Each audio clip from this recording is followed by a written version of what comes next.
Homework 20, hypothesis test for mu, sigma known, video 2, significance level part 2. It's going to become critical to know what to do with the significance level. It will set up a picture that will help you finish the hypothesis test. So let's go through one more example of a pair of hypotheses along with the significance level and then find the critical values.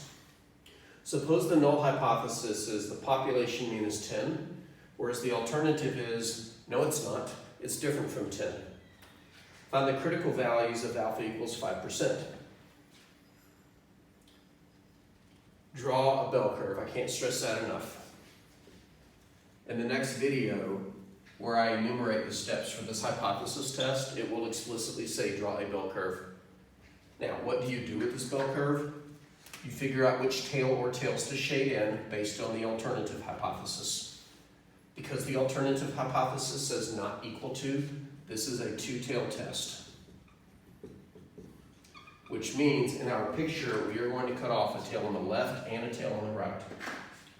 It's a two-tailed test because the alternative hypothesis is saying you are not equal to the middle, but I don't know if you're on the left or right side of it, you're just not in the middle.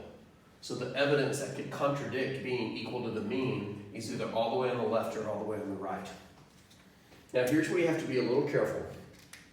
The significance level does represent the area of the tails, but in this case there are two tails. When you have a two-tailed test, the total area of the two tails is the significance level. So collectively those two tails are 5%. Just like in a confidence interval, that would have to be split in half. So this area on the left is 2.5% or 0.025, and this area on the right is also 2.5% or 0.025. Because we're going to use the z-chart and the areas in the z-chart has 4 decimal places, we're going to stick another 0 in there. Then go traipse into the middle of your z-chart.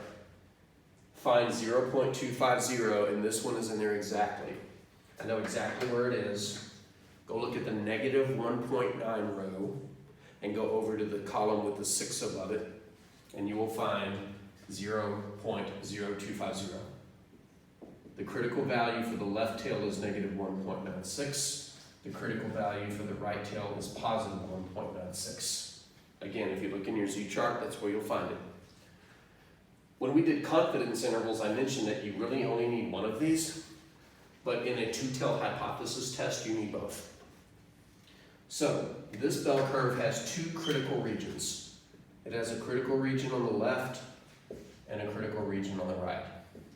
Which means if our sample evidence, when converted to a z-score, lands to the left of negative 1.6 or to the right of positive 1 point, to the left of negative 1.96, and to the right of positive 1.96, then we would have sufficient evidence to reject the null hypothesis.